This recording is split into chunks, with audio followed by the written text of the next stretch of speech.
ఓం స్వస్తి శ్రీ గణేశాయ నమః. మహర్షి వేదవ్యాస గురవే నమః. మహామహోపాధ్యాయ పద్మశ్రీ పుల్లెల శ్రీరామచంద్రుడు గారు రచించిన మహాభారత సార సంగ్రహము అను కావ్యగ్రంథమునందలి సౌప్తిక పర్వము చదువుచున్నది జంగా కృష్ణమూర్తి. యుధిష్ఠిరుని విలాపము. రాత్రి గడిచిన వెంటనే దృష్టద్యుమ్నుని సారథి యుధిష్ఠిరుని దగ్గరకు వెళ్ళి అశ్వత్థామాదులు చేసిన సర్వ సైన్య సంహారాన్ని యుధిష్ఠిరునకు తెలిపాడు. యుధిష్ఠిరుడు దుఃఖంతో నేల మీద పడిపోతుండగా సాత్యకి భీమాదులు ఆయనను పట్టుకున్నారు. ఇంత శ్రమపడి సాధించిన విజయం చివరికి పెద్ద పరాజయమై అయినది కదా అని అతడు దుఃఖిస్తూ, పుత్రులందరూ సోదరులు మరణించగా ఇప్పుడు ద్రౌపది ఏమవుతుందో అని విచారిస్తూ ఆమెను తీసుకొని రమ్మని నకులుణ్ణి పంపాడు.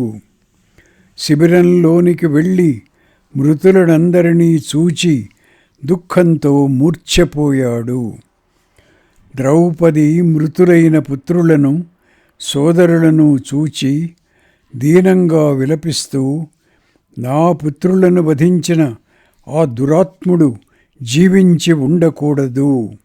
అతనిని వధించే వరకు నేనిక్కడనే ప్రాయోపవేశం చేస్తాను అని అంటూ భీమునితో, భీమా, మా అందరికీ నీవే రక్షకుడుగా ఉన్నావు. అశ్వత్థామను సంహరించి అతని శిరస్సుపై ఉన్న సహజ మణిని నాకు చూపితేనే గాని నా మనస్సుకు శాంతి ఉండదు అని పలికింది. వెంటనే భీముడు నకులుడు సారథ్యం చేస్తుండగా రథం ఎక్కి అశ్వత్థామ వెళ్ళిన వైపు వానిని అన్వేషిస్తూ వెళ్ళాడు. అశ్వత్థామ నుండి భీముణ్ణి రక్షించుకోవాలి అని కృష్ణుడు చెప్పుట. భీమసేనుడు అశ్వత్థామను అన్వేషిస్తూ వెళ్ళడం చూచి కృష్ణుడు యుధిష్ఠిరునితో, రాజా, పుత్రశోకంతో బాధపడుతున్న నీ సోదరుడు ఒక్కడే అశ్వత్థామను పట్టుకొనడం కోసం వెడుతున్నాడు. అందరు సోదరులలోకి భీముడంటే నీకు చాలా ఇష్టం. ఇప్పుడతడు కష్ట సమయంలో ఉన్నాడు. అతనిని రక్షించుకో.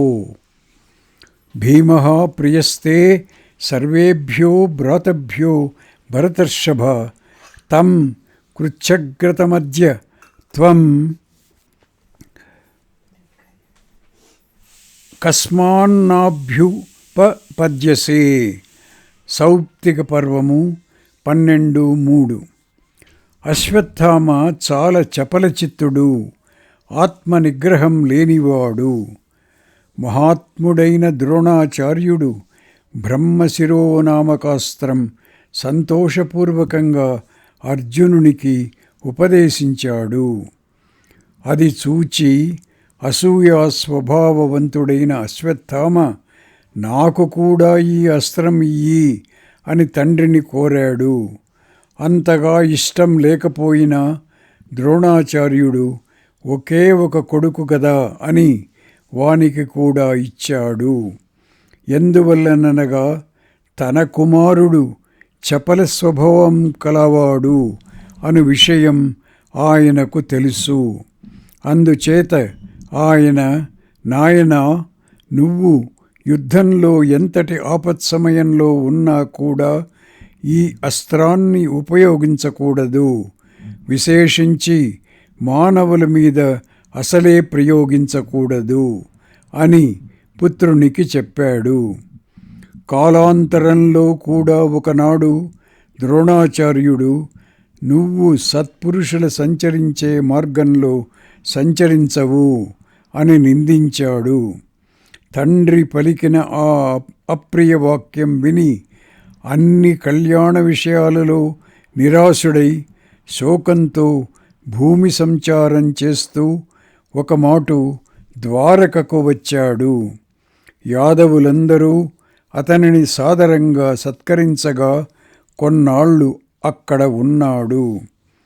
ఒకనాడతడు, నేను ఒంటరిగా ఉండగా నా వద్దకు వచ్చి అగస్త్యుని నుండి సంపాదించిన బ్రహ్మశిరోనామకాస్త్రం నా దగ్గర కూడా ఉంది, నేను అది నీకు ఇస్తాను.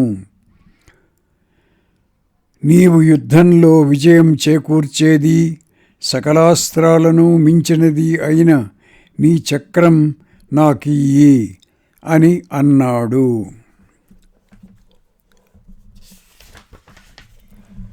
అప్పుడు నేను, ఇదిగో నా ధనస్సు, ఇదిగో నా చక్రం, ఇదిగో నా గద, నీకేది కావాలంటే అది తీసుకో, నీవు నీ అస్త్రం నాకు ఇవ్వక్కర్లేదు అన్నాను. చక్రం కావాలన్నాడు. తీసుకో అన్నాడు. ఎగిరి గంతు వేసి అది తీసుకోబోయాడు. ఎడమ చేతితో దానిని కదల్పజాలక కుడి చేతితో ప్రయత్నించాడు. ఎంత ప్రయత్నించినా అది కదలకపోవడంతో అతడు అలిసిపోయి దాని నుండి మనస్సు మరల్చుకొన్నాడు. అప్పుడు నేను అతనిని, నాకు చాలా కావలసిన మిత్రుడు, సాక్షాత్తు పరమేశ్వరునితో యుద్ధం చేసినవాడు అయిన అర్జునుడు కూడా ఈ చక్రం ఇమ్మని ఎన్నడూ అడగలేదు.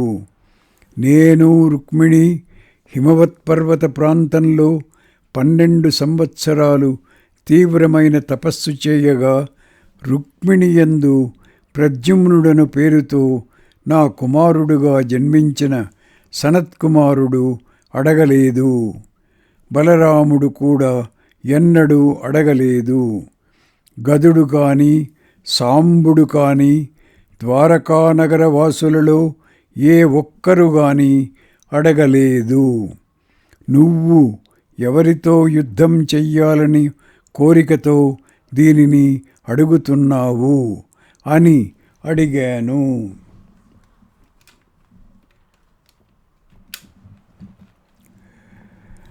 అప్పుడతడు, కృష్ణ, నిన్ను పూజించి నీతోనే యుద్ధం చెయ్యాలని నాకు కోరిక ఉంది. నేను సర్వలోకాలకి అజేయుణ్ణి కావాలని నా ఆశ. సత్యం చెబుతున్నాను అన్నాడు. ఇలా పలికి అతడు అనేక అశ్వరథాదులను రత్నాలను ఉపాయనంగా తీసుకుని వెళ్ళిపోయాడు. అతడు చాలా తొందరపాటు మనిషి, దురాత్ముడు, చపలుడు, క్రూరుడు, బ్రహ్మశిరోస్త్రం తెలిసినవాడు. అతని బారి నుండి భీముణ్ణి రక్షించుకోవాలి. స సంరంభీ దురాత్మా చ చపలః క్రూర ఏవ చ వేదచాస్త్రం బ్రహ్మశిరస్తస్మాద్ స్రక్ష్యో వృకోదరః. సౌప్తిక పర్వము 12:41. ఇలా చెప్పి వాసుదేవుడు సర్వాయుధాలు ఉన్న రథం ఎక్కి యుధిష్ఠిరార్జునులతో కలిసి భీమసేనుని వెనుకనే అతి శీఘ్రంగా వెళ్ళాడు. అప్పటికే భీముడు గంగా తీరం చేరాడు. అక్కడ వేదవ్యాసాది మునులు, వాళ్లలో ఒంటి నిండా నెయ్యి పూసుకొని దర్భవస్త్రాలు ధరించిన అశ్వత్థామ కనపడ్డాడు.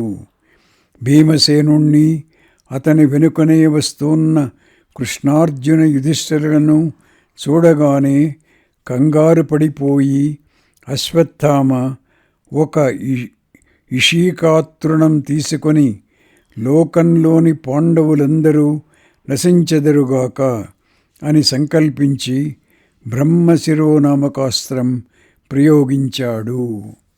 అది చూచి కృష్ణుడు తొందరపడుతూ, అర్జునా అర్జునా, నీకు ఆచార్యుడు ఇచ్చిన బ్రహ్మశిరోనామకాస్త్రం పని ఇప్పుడు వచ్చింది.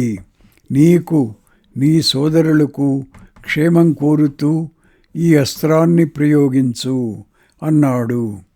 అర్జునుడు వెంటనే ధనుర్బాణాలతో రథం నుంచి దిగి ముందుగా ఆచార్యపుత్రునికి, తరువాత తనకు తన సోదరులందరికీ స్వస్తి అగుగాక అని అంటూ దేవతలకి ఆచార్యులకి నమస్కరించి అస్త్రం అస్త్రం చేత శమించుగాక అని అంటూ ప్రయోగించాడు.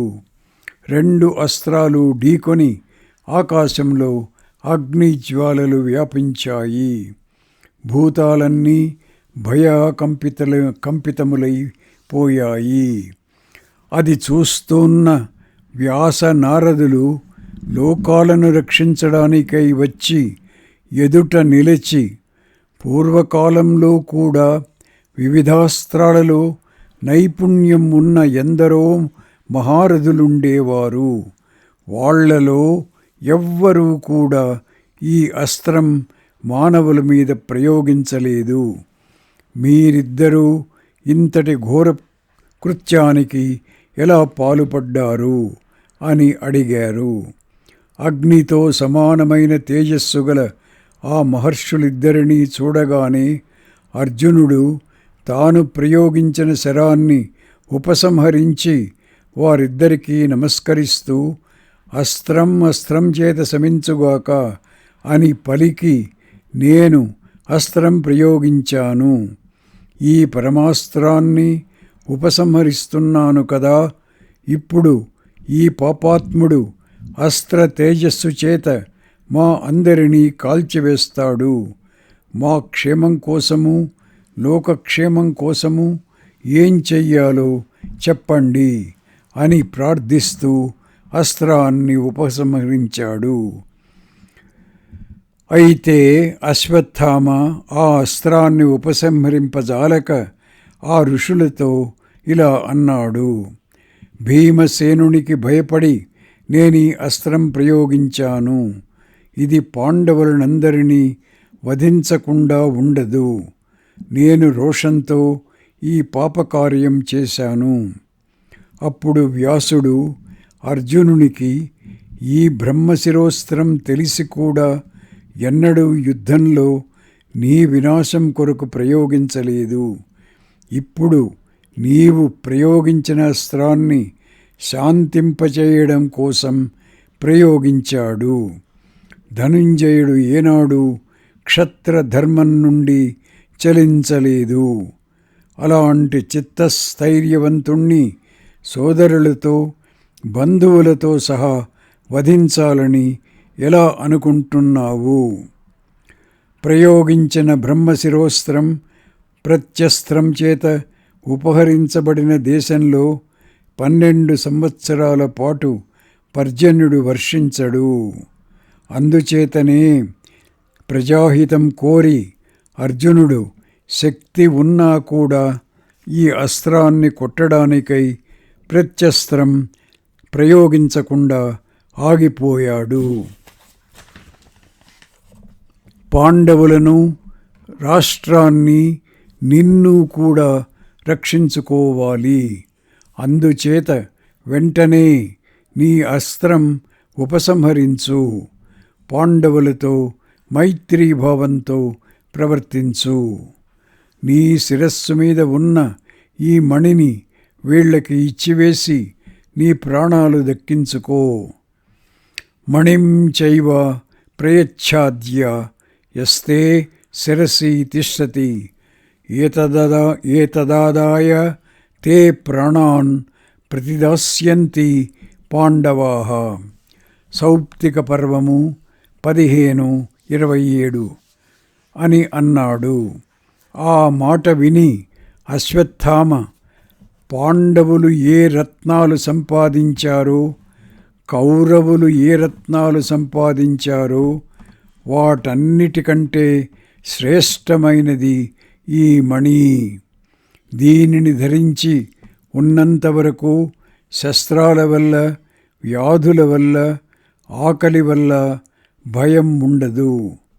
దేవతల నుండి కానీ, దానవుల నుండి కానీ, నాగుల నుండి కానీ, రాక్షసుల నుండి కానీ, తస్కరుల నుండి కానీ భయం ఉండదు.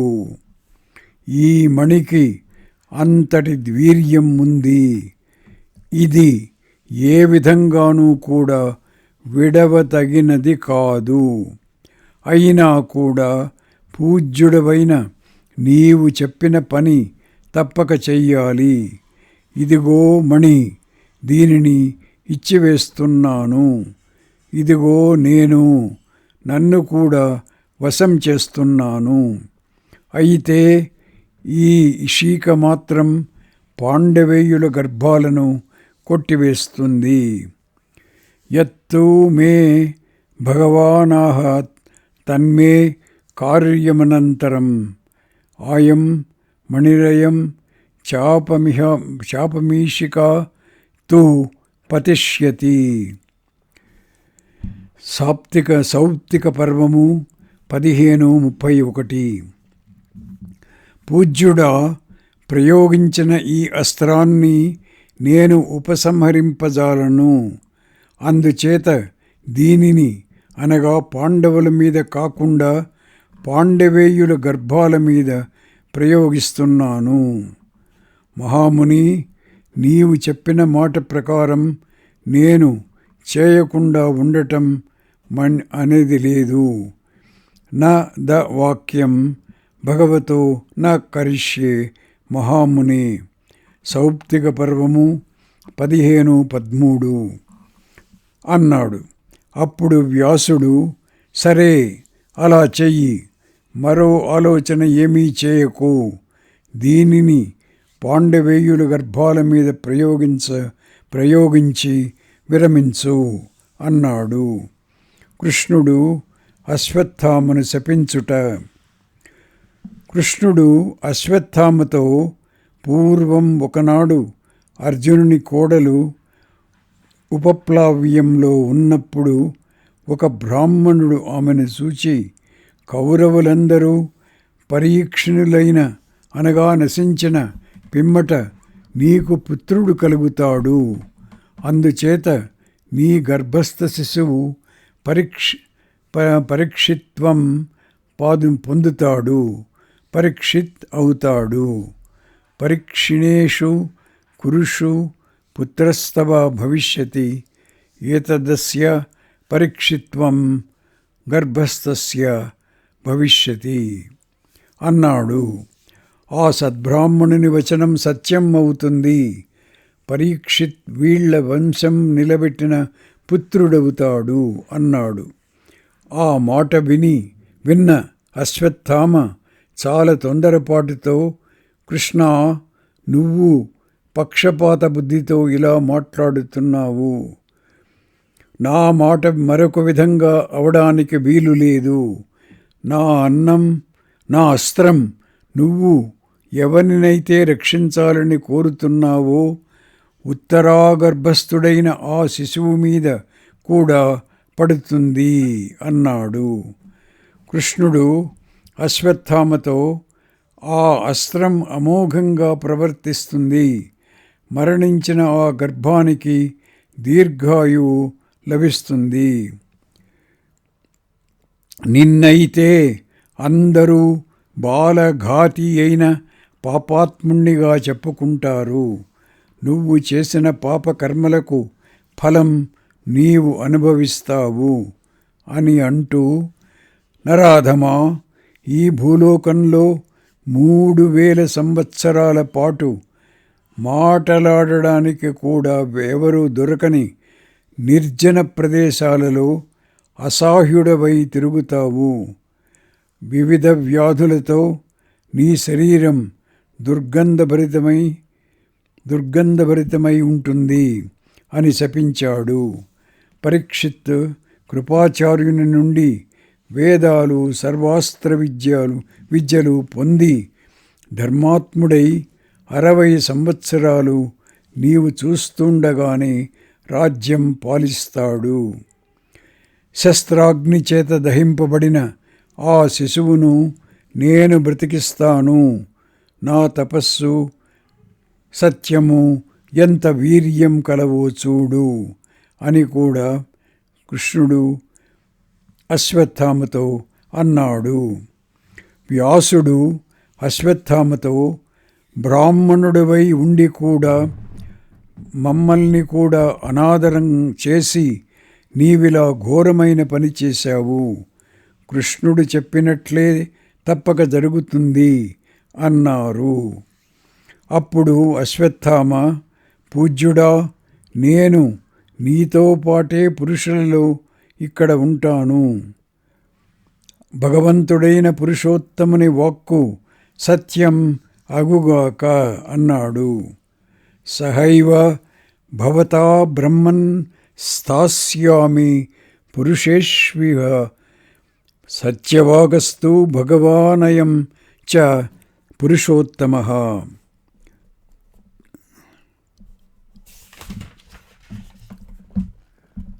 ఆ విధంగా పలికి అతడు మణిని పాండవులకు ఇచ్చి వాళ్ళందరూ చూస్తుండగానే విమనస్కుడై వనంలోకి వెళ్ళిపోయాడు. పాండవులు వ్యాస నారదుల అనుమతి తీసుకొని ప్రాయోపవేశం చేసి ఉన్న ద్రౌపది దగ్గరకు వెళ్ళారు.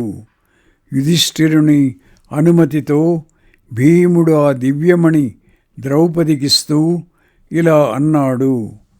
భద్రే, లెమ్ము, నీ పుత్రులను వధించిన వాని మణి ఇదిగో. క్షత్రియ ధర్మాన్ని స్మరించుము. కృష్ణుడు శమం కోసం కౌరవ సభకు వెడుతున్న నాడు నీవు అతనితో, గోవిందా, రాజు శాంతిని కోరే పక్షంలో నాకు భర్తలు లేరు, పుత్రులు లేరు, సోదరులు లేరు, నువ్వు కూడా లేనట్లే అని క్షాత్రధర్మానుకూలమైన మాటలు మాట్లాడావు కదా, అవి జ్ఞాపకం తెచ్చుకో. పాపాత్ముడైన దుర్యోధనుడు హతుడైనాడు. దుశ్శాసనుని రుధిరం త్రాగాడు. అన్ని విధాలుగా పగ తీర్చుకున్నాం. ద్రోణపుత్రుణ్ణి జయించి కూడా బ్రాహ్మణుడు అవడం వల్ల, గౌరవభావం వల్ల వధించకుండా విడిచిపెట్టాం. అతని యశస్సు నశించింది. శరీరం మాత్రమే మిగిలింది.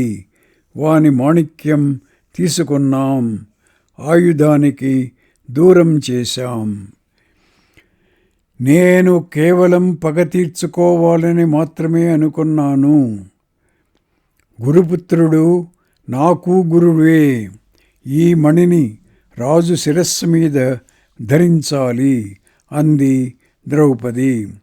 అప్పుడు యుధిష్ఠిరుడు ఆ మణి గురువుచ్చిష్టం అవడం చేత, గురువు ఉపయోగించి విడిచిన దవడం చేత, ద్రౌపది మాట కాదనడం లేకపోవడం చేత దానిని ధరించి చంద్రునితో కూడిన పర్వతం వలె ప్రకాశించాడు. పుత్రశోకార్తె అయిన ద్రౌపది లేచింది. యుధిష్ఠిరుడు కృష్ణుణ్ణి పరిష్వజించి, కృష్ణ, ద్రుపద కుమారులందరూ సర్వాస్త్ర విశారదులైన మహావీరులే కదా, వాళ్ళందరినీ ఒక్క అశ్వత్థామ ఎలా సంహరించగలిగాడు అని ప్రశ్నించాడు.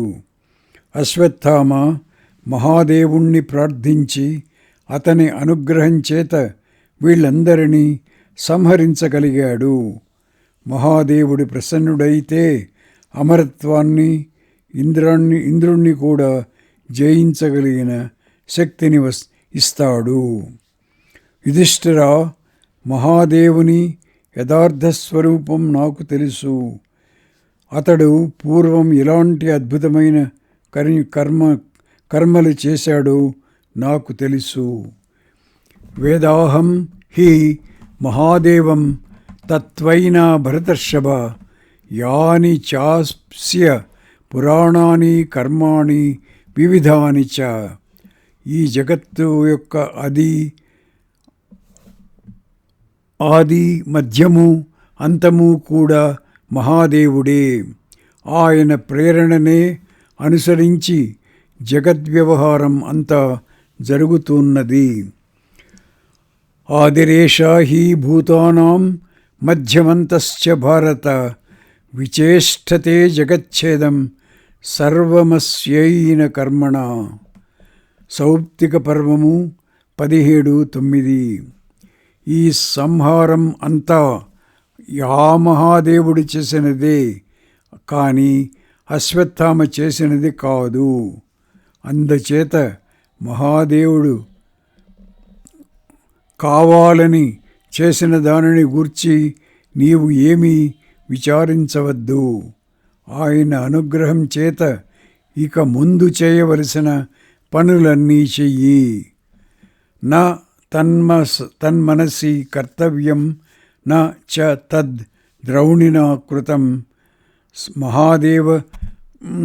మహాదేవ ప్రసాదేన కురు కార్యమనంతరం అని కృష్ణుడు యుధిష్ఠిరునికి చెప్పాడు. సౌప్తిక పర్వము సమాప్తము. ఓం తత్సత్.